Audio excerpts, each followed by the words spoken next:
বন্ধুরা, ভাবুন তো এমন একটি শান্ত পাহাড়ি এলাকার কথা যেখানে বহু বছর ধরে কোনো বড় অপরাধই হয়নি। না কোনো চুরি, না কোনো চিন্তায়। ওখানকার মানুষ তো ভুলেই গেছে বিপদ আসলে কি জিনিস।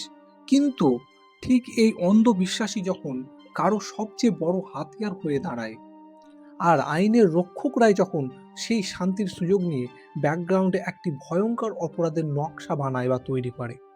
আজ আমরা শুনব মারাত্মক সব কড়া টুইস্টে ভরপুর সিনেমা ত্রিদামের পুরো গল্প। তাই বন্ধুরা, আপনাদের স্বাগত জানাই সিনেমা জগৎ চ্যানেলে। গল্পের শুরু হয় বিজয় নামে এক তরুণ সৎ পুলিশ অফিসারকে দিয়ে। ক্যারিয়ারের শুরুতেই তার পোস্টিং হয় শহর থেকে অনেক দূরে কুঝি নিলাম নামক এক শান্ত অপরাধমুক্ত পাহাড়ি এলাকায়। বিজয়ের এখনও বিয়ে হয়নি, বাড়িতে শুধু বৃদ্ধ মা বাবা আছেন। এত দূরে একাকী পোস্টিং হওয়ায় বিজয় প্রথমে একটু মনমরা হলেও পরে জানতে পারে যে এই এলাকাটি সম্পূর্ণ ক্রাইম ফ্রি, কোনো ঝামেলাই নেই। থানায় কোনো ইন্সপেক্টর না থাকায় বিজয়কেই ইনিশিয়ালি সাময়িকভাবে ইনচার্জের দায়িত্ব দেওয়া হয়।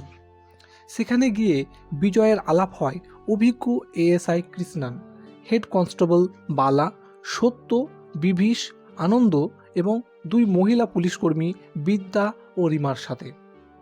বিজয়ের retired police officer uncle Rajiv তাকে ফোনে একটি দামি উপদেশ দিয়েছিলেন।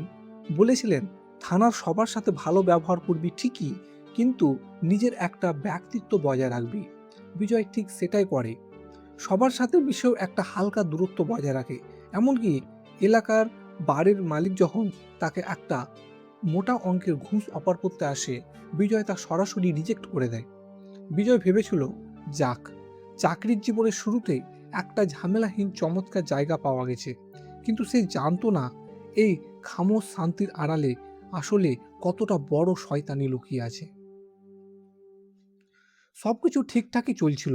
এর মাঝে মারিয়া নামের এক মেয়েকে তার প্রেমিক সানি ব্ল্যাকমেল করছিল নুড ছবি লিক করার ভয় দেখিয়ে। বিজয় নিজের বুদ্ধিতে কনস্টেবল বিদ্যা আর রিমাকে সিভিল ড্রেসে সে রিমার সাথে পাঠায় সে ব্ল্যাকমেল সানির কাছে। সানিকে হাতে নাতে ধরে এবং মারিয়ার সব ছবি ডিলিট করে কেসটা খুব সুন্দরভাবে সলভ করে। কিন্তু এই হাসি খুশি পরিবেশটা বেশি দিন টিকলো না। হঠাৎ করে এলাকায় ঘটে যায় প্রথম আসল অপরাধ। এলাকার একটা পরিত্যক্ত বাগান পরিষ্কার করতে গিয়ে আচমকা মানুষের একটা কাটা হাত পাওয়া যায়। স্বাভাবিকভাবেই পুলিশ সেখানে পৌঁছায় এবং মাটির নিচ থেকে উদ্ধার হয় একটা লাশ। ফরেন্সিক রিপোর্টে জানা যায় মৃত ব্যক্তি একজন তামিল শ্রমিক, যার নাম আরুল। মাথার পেছনে রড দিয়ে আঘাত করে তাকে প্রায় এক সপ্তাহ আগে খুন করা হয়েছিল। একটি অপরাধমুক্ত শান্ত এলাকায় এমন নৃশংস খুন দেখে পুরো শহর চমকে ওঠে।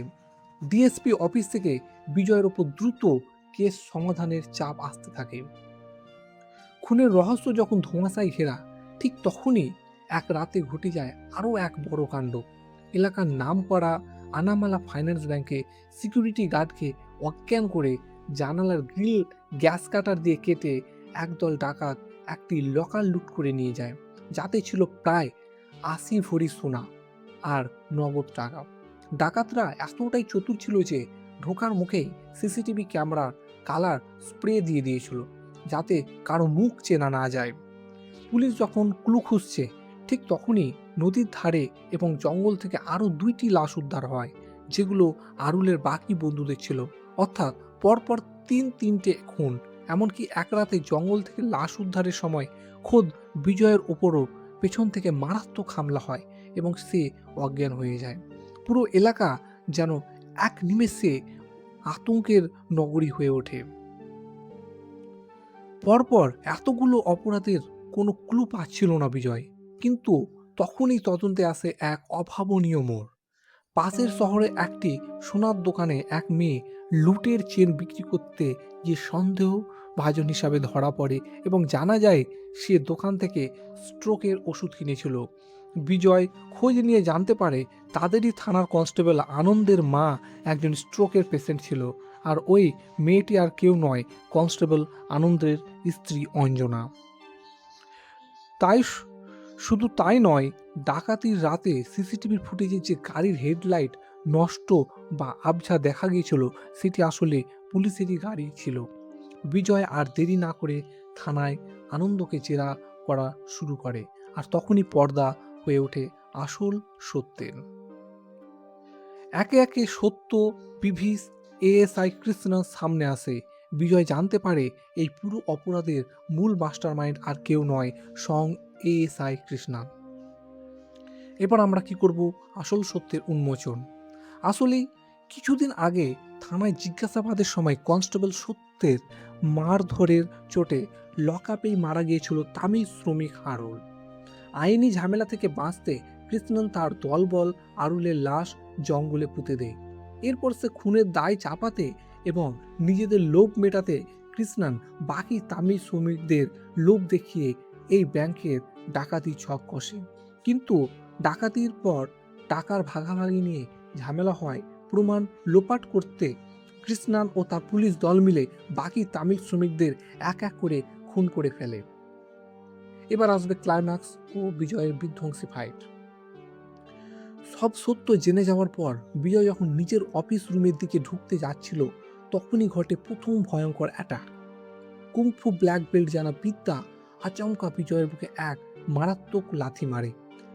এই পুরো প্ল্যানে বিদ্যাও জড়িত ছিল। সেটা দেখে প্রায় সেই অফিসারের মাথা ঘুরে যায়। এরপর কৃষ্ণনের নির্দেশে ওই 5 জন অভিজ্ঞ অপরাধী পুলিশ মিলে বিজয়ের উপর প্রাণঘাতী হামলা চালায়। এখানেই শুরু হয় সিনেমার সবচেয়ে ধামাকাদার ফাইট সিন। 5 জন অভিজ্ঞ পুলিশ কর্মীর সামনে বিজয় একা এক অসম লড়াই লড়তে থাকে। তারা বিজয়কে মেরেই ফেলতে চেয়েছিল, কিন্তু আমাদের হিরো বিজয় এত সহজে হার মানার পাত্র ছিল না।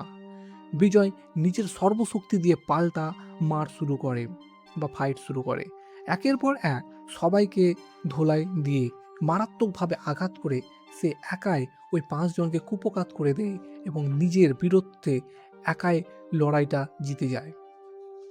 ঠিক তখনই দেখা যায় ব্যাকগ্রাউন্ডে থানার বাকি 2 সৎকর্মী রিমা আর বালা এই পুরো মারপিটের অবস্থা দেখে অলরেডি ডিএসপি অফিসে ফোন করে সব কিছু জানিয়ে দিয়েছিল। বিজয় ফাইটটা জেতার পরপরই সেখানে সাইরেন বাজিয়ে বিশাল পুলিশ ফোর্স এসে পৌঁছায় এবং অপরাধী কৃষ্ণন সহ ওই 5 ভক্ষক পুলিশকে হাতকড়া পরিয়ে নিয়ে যাওয়া হয়। এইভাবেই বিজয়ের জীবনের প্রথম পোস্টিং একটা চিরস্মরণীয় আর রোমাঞ্চকর অভিজ্ঞতা হয়ে থেকে যায়।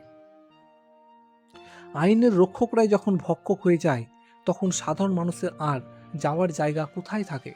তবে সমাজে বিজয়ের মতো কিছু সৎ পুলিশ অফিসারও আছেন বলেই মানুষ আজও আইনের ওপর ভরসা রাখতে পারে।